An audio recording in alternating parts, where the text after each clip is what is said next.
We are happy to be here with you all today. This morning, we will be discussing our capstone topic, which is tropical destinations or hazardous homes, a study of socioeconomic integration of migrant populations in Costa Rica. I am Amelia Espinosa, and this is my partner, Georgetown Lloyd. We are second years at Georgetown University doing our master's in Latin American studies, and this project is our final project for the master's program. So we are very excited to be sharing with you today.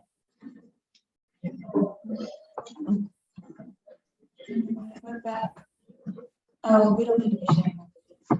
We just need to share. Should be starting to go ahead.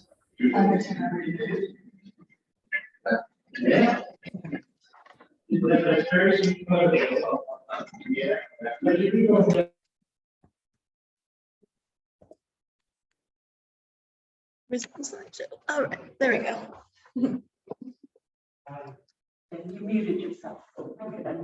No, that was us. No, we're unmuted. Tech. Oh, There we go. Yep. Okay, no problem. So thank you all for being here. The reason why it's so important, the work that we're doing, is because the world right now is being characterized by a lot of movement of large groups of people, migrants and refugees.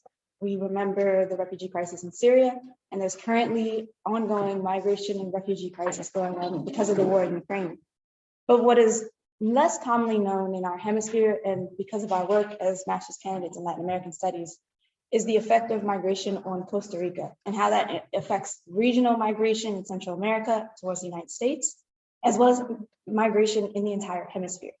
Costa Rica is the second largest receptor of migrants in the world, in our half of the world, let's say, in this hemisphere, with the United States being first. And so when we're working with migration and particularly integration of migrants, PADF became the partner of choice for us as they work particularly with integration initiatives, providing technical assistance and advocacy elements in their programming in Costa Rica in particular. We work alongside the Refugee Unit of Costa Rica, which provides assistance for those who are applying for refugee status in Costa Rica. And going along with that process, we've also solicited the aid of the Center for Latin American Studies to help us conduct this research, which included site visits going to Costa Rica physically, which was very difficult during the pandemic, but we did it by the work we had with our partners. And in addition to these main partners, we also had a series of local partners that work day to day with migrants in Costa Rica. And they have a lot of expertise that we were able to gain through several interviews. The first being Fundación Arias, we have Fundación Mujer, Alianza Venciere.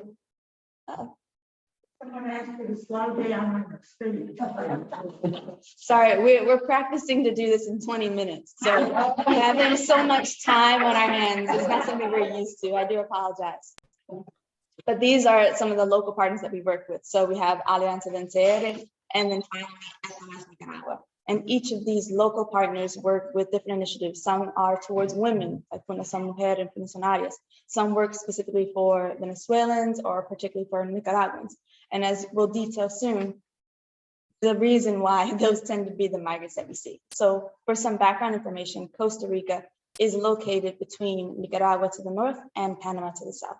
This means they're characterized by several different types of migration patterns. The first, which most people are most familiar with, is the northbound migration. These are individuals who might be going through the Darien Gap. There's Venezuelans who might be flying into the country to Mexico and the United States, which is no longer possible due to the visa restrictions.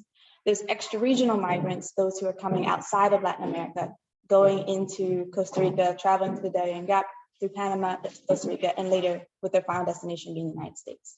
What's less commonly known is the southbound migration. So you have Central Americans, and in particular Nicaraguans, since the political conflict in 2018, that are going through the northern zone, the northern border. And so, oh, thank you. Yeah, okay, that's good. And so you have, that's the northern border between Nicaragua. So Nicaraguans who have, for decades, they've been crossing, but it's been increasing exponentially due to the 2018 crisis. And then you also have circular migration of indigenous groups who are coming in for the coffee harvest, coffee being a substantially important economic crop for Costa Rica. And so they have crossed through Panama. Also, it's a very historic migration between Panama and Costa Rica, and then of course Nicaragua to Costa Rica. And then of course there's Haitian migrants who might go through Brazil or might go to Chile and then end up in Costa Rica on their way to the United States. So Costa Rica is both an important place for transient migrants as well as for migrants who just want to stay and live their life into the general democratic political stability that they've been known for. And so this has meant that Costa Rica's had to create a very proactive migration policy and work with a lot of agencies such as UNHCR, which predominantly works with refugees, and then also with PADF, which is why we're here, we're doing our work with this agency as they're continuing their programming since October 2021, and they want to continue receiving funding to do the work that they're doing through 2022 and 2023. So our primary questions for the study were, number one, what are the policies and programs that are currently in Costa Rica that help for the integration of migrants? What's already there? And then secondly, are there any implementation disparities that we can identify across certain groups, certain demographics? So for example, we noted Nicaraguans and Venezuelans being a prominent group in terms of migrants. Are there disparities between the services that they're being provided, the services that they have a right to? Are there disparities between women and men, between children and the elderly, and certain circumstances like that, which is the things that we identified in particular through our interviews and our survey. And then finally, do these policies actually meet the needs of the vulnerable populations? And so this is where our final deliverable becomes most present. It's the crux of our research in providing recommendations to PADF for better programming and as well as migration policy towards Costa Rica in terms of the things that we've identified from the migrants themselves, from the experts that need to be improved in order to meet the capacity of their needs. So this is a map of Costa Rica. Jordan and I were lucky enough to be able to visit thanks to the Cosmos Foundation and GradGov. What's very interesting about Costa Rica is it's geographically distinct. So when you look at the north, there's areas like Los Chiles. This is an area of extreme need. There's a lot of crossing with the Nicaraguan population here, but it is one of the only towns in Costa Rica that doesn't have access to clean water. So especially in the north, we're talking a lot about very agricultural, rural living. And there's a lot of migration, circular migration flows from Nicaragua with individuals who are coming to work in generally agriculture or construction in Costa Rica. A lot of them need to travel to Upala because this tends to be where a lot of the resources are centered. This can be incredibly difficult when you live 2 hours outside of Los Chiles. We've heard examples of individuals that need to take a ride from 2 hours outside of Los Chiles, then you take a bus. That's a very bumpy ride. Jordan needed to take motion sickness medicine for it. To Upala, and then you only have 4 hours to get your work status renewed before the bus goes back to Los Chiles, and then you need to continue on home. But this means you also missed a day of work, needed to find childcare. The buses are crowded, there's livestock. It's incredibly difficult to navigate this part of Costa Rica. La Cruz is a little bit different. It's another crossing with Nicaragua. You can see the border wall in the photo on the left, but it's by the beach. There's more tourists. The crossing tends to be more commercial, and there's a significant difference between these towns. They all have needs, but they tend to differ tremendously. To cross in La Cruz, it is $7 for the visa payment to cross into Nicaragua. If you wanted to cross in Los Chiles, $150 per person. That is incredibly difficult for struggling migrants that are attempting to continue northwards. Canoas is one of the biggest transit areas for individuals that are coming north, generally out of the Darien Gap. It's a lot of very intense migration that you may see. People have been robbed or assaulted, especially sexually assaulted. It is very traumatic, and there's not a lot of resources in the South. There is now one refugee manager. Before they had to go all the way to San Jose in order to access that. But just the needs of all of these different areas differ tremendously because close by is Sabarito, and generally the migration that goes through there is not the transit migrants that are trying to go to the north or trying to get to the center of Costa Rica. It actually tends to be the indigenous migrants that Jordan had mentioned before that migrate through Panama and Costa Rica with the harvest of coffee. And that industry is so important that even during COVID, when there were huge quarantines, they managed to find a way for the indigenous individuals to continue through, even though they weren't accepting normal migrants or asylum seekers. So that just speaks to the importance of the coffee industry in Costa Rica. So for our study, the Pan American Development Foundation asked us to really understand the obstacles and resources that migrants have in terms of education and employment for integration. And we decided that we also needed to further understand health and security in order to understand the basics of how they were integrating. Because, for example, employers in Costa Rica are the ones that provide access to healthcare. So understanding these systems are completely intertwined. For our collection of data, we had 3 different sources of data. The first one being the Q1 data from the Pan American Development Foundation. They began their programs in Costa Rica in October and began implementation in November. So they sent us that initial data. And then we have expert interviews. We interviewed 29 individuals from academia to NGOs to try and understand their perspective. And then we really wanted to understand the perspective of the people of concern, the migrants, the individuals who are being affected by these policies. So that was our 3-prong approach to completely understanding what the situation was in order to proceed with recommendations. So first, in terms of the Q1 data from the Pan American Development Foundation, they had 870 individuals that they serviced during the first quarter. The average age of the beneficiary was 31. This is consistent with migratory flows in the region of working age generally. They serviced 57% women. It makes sense for them to primarily be serving women because they aim to serve the most vulnerable. So women and children, and one of their partners is Fundación Mujer, which seeks to specifically help women. And then finally, the majority of the individuals that they served were Nicaraguan. This is not surprising given the migratory flows, but they only served Nicaraguans and Venezuelans. This is slightly concerning because in the research we conducted, experts warned of increased xenophobia when NGOs only serve migrant populations, but local communities also are very needy. Next, we have the expert interviews that we conducted. We conducted 29 of them with academics, UNHCR, the Red Cross, the refugee unit. We talked to a variety of individuals and we're very thankful that they took the time to talk with us. They were very clear that education is the primary means of integration in Costa Rica. It is the most easily accessible means for many migrants because in Costa Rica, education is a right. So especially in primary school, children have access to education regardless of status. This is very important because in other countries in the region, some children do not have access to the education systems. Yet, although they should have easy access to the education system given the right to education, that is simply not the case. There can be struggles in terms of access to paperwork, struggles in terms of xenophobia with teachers.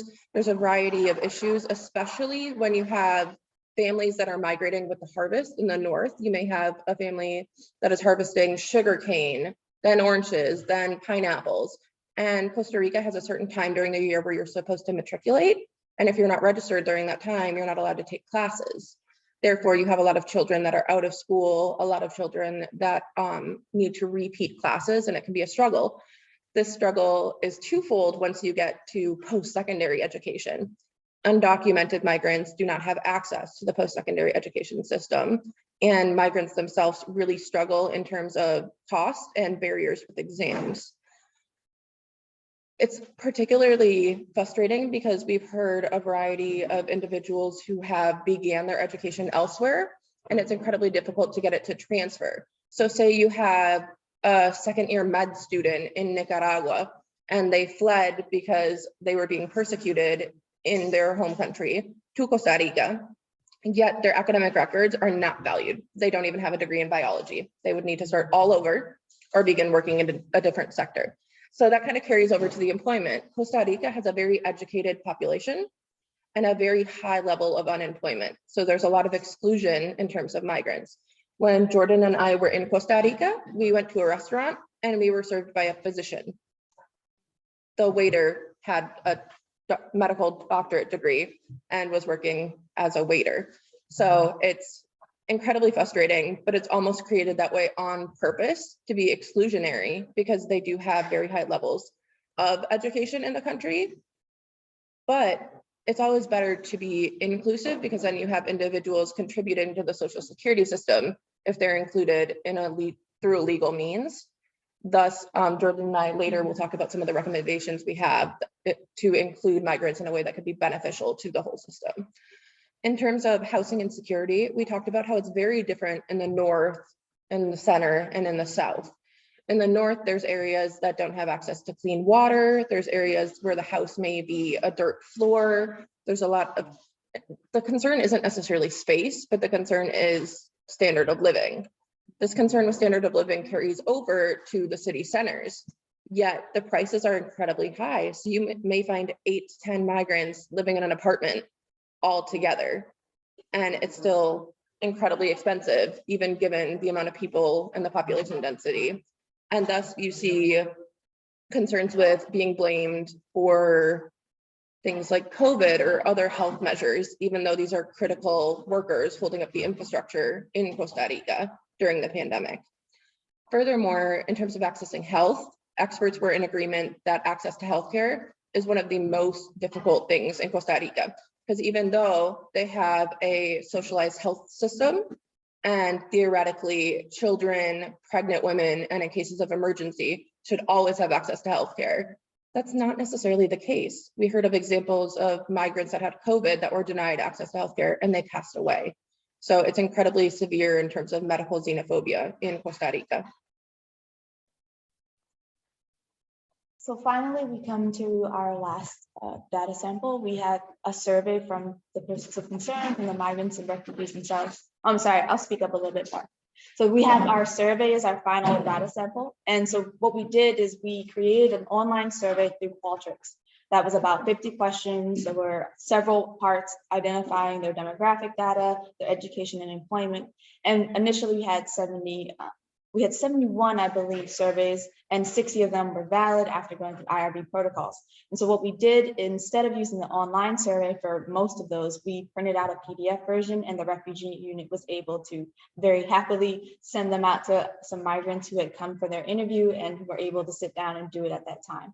So what we're about to present to you right now is aspects of that survey, including the demographic data, the education and employment, and as well as some voices from the migrants themselves talking about discrimination and xenophobia.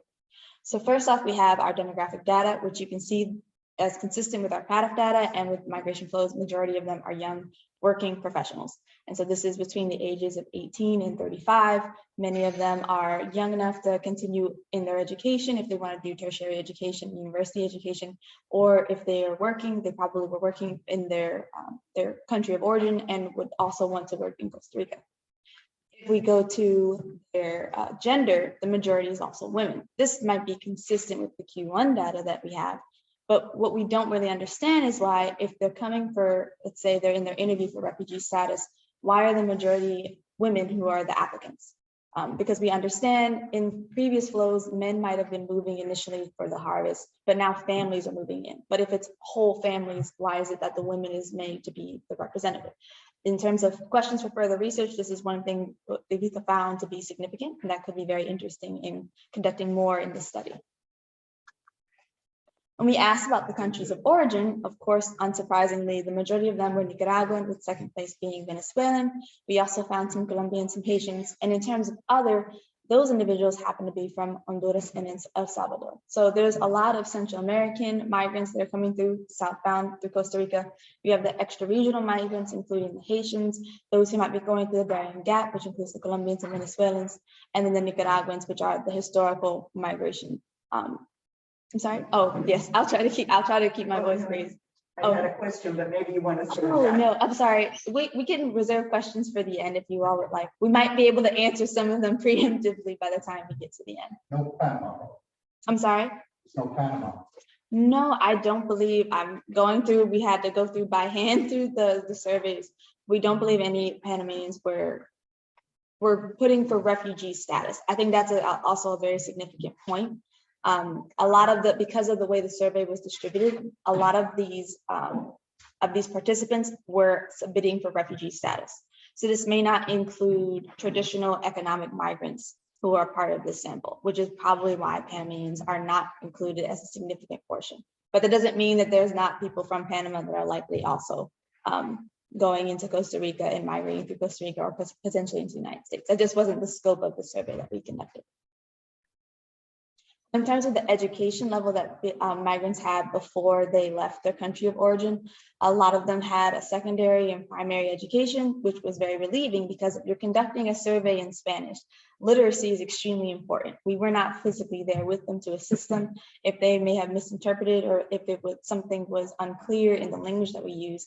We wanted to make sure that that wouldn't be a problem when we're analyzing the results. And fortunately, we can determine that because of the level of education, the majority of these individuals stated they had, that was not necessarily an issue. The second thing that was very relieving was that a lot of people had Spanish literacy.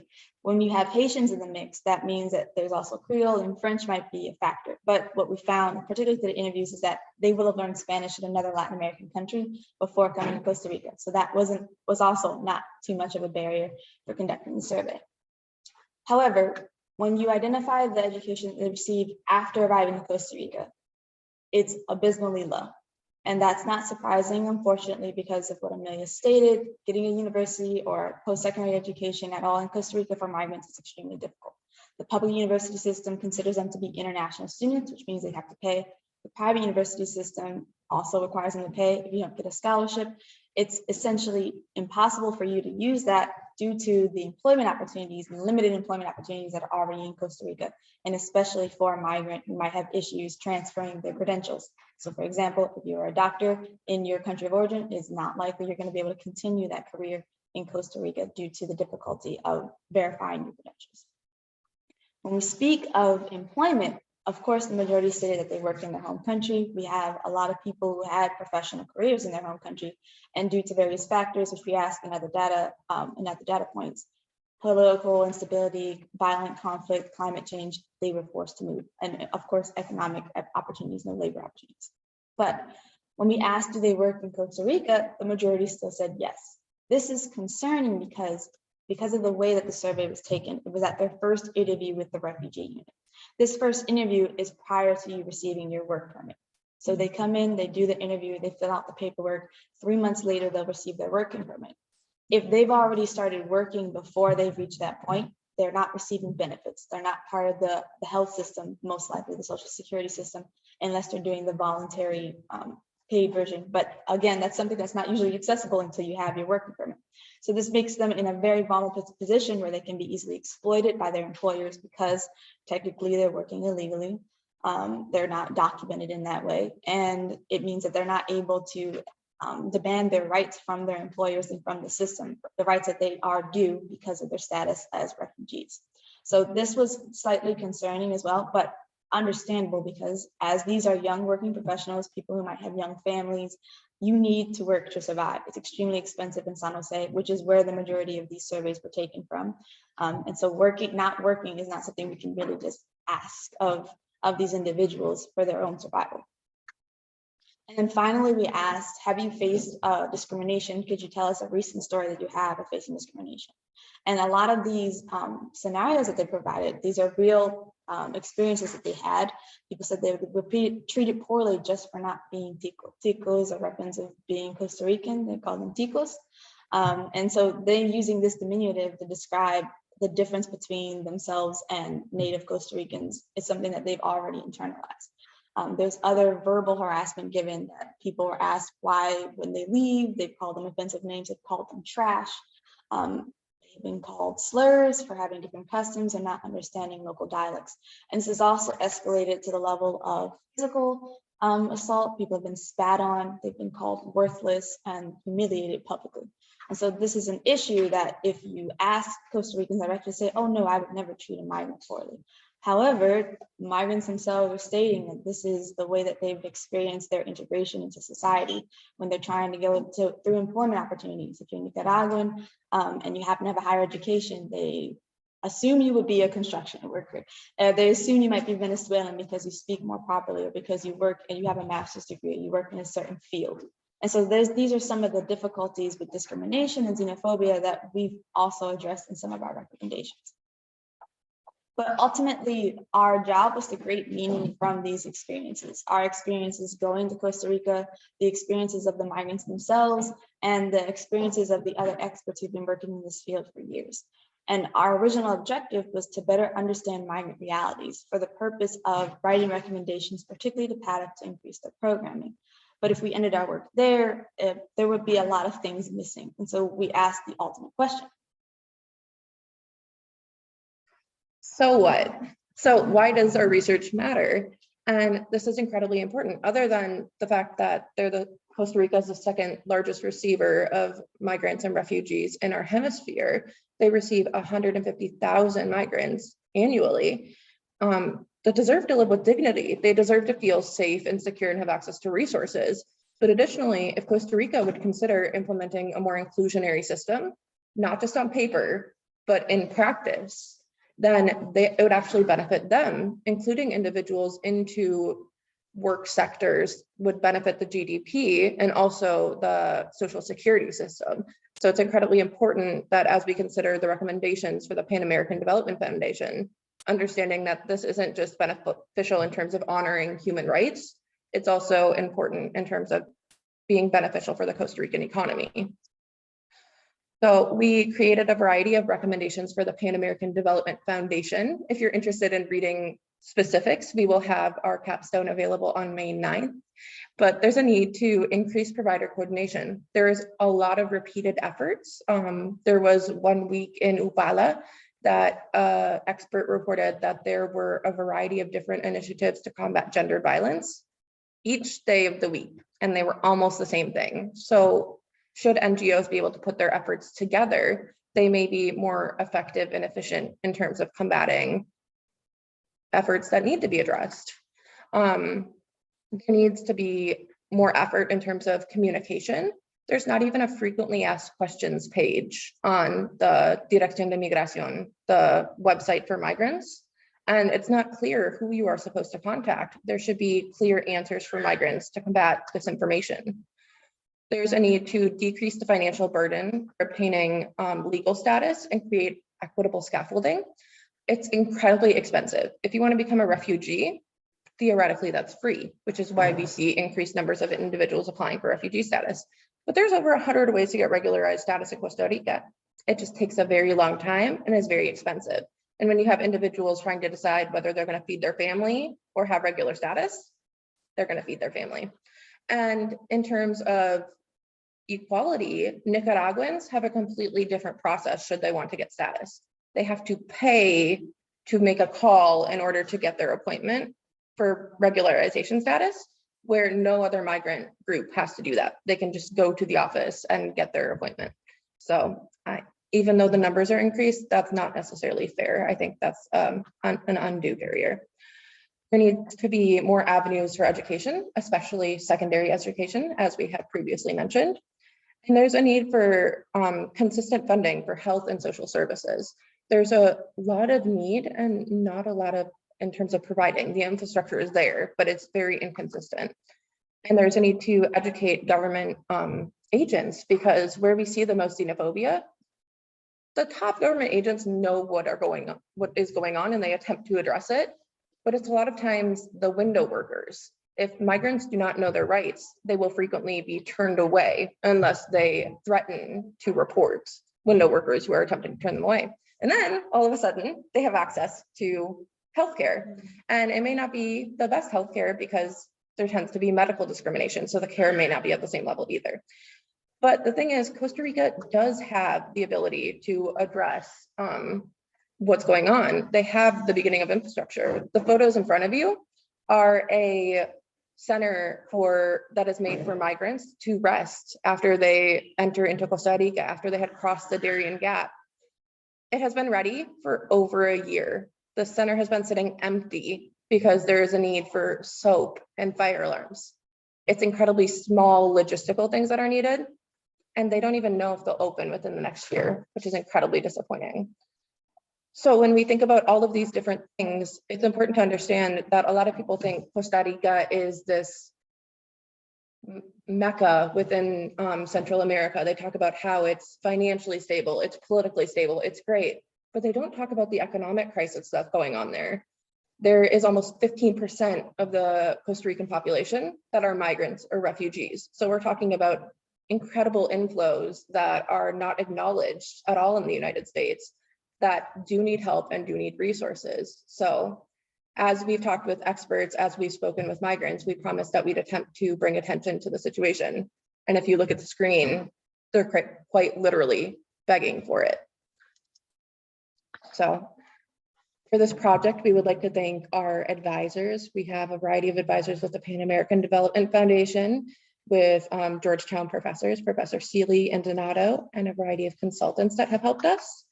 We've had sponsorship, which has enabled us to do research, conferences, and travel through the Cosmos Club, the CSJ, the Center for Latin American Studies, and GradGov. We've had a great opportunity to— Where's the Walsh School? The Walsh School? It's at Georgetown. It is Walsh School of Foreign Service Center for Latin American Studies. It's at Georgetown University. Then we've had a variety of speaking opportunities up to this point. We are very happy to be here with you guys today, sharing our study, and we look forward to sharing our information with the Pan American Development Foundation and the Costa Rican Bureau for Population, Refugees, and Migration. We have also applied to have our studies published, so keep an eye out for that maybe in the future. And we would like to thank you so much for listening to us today.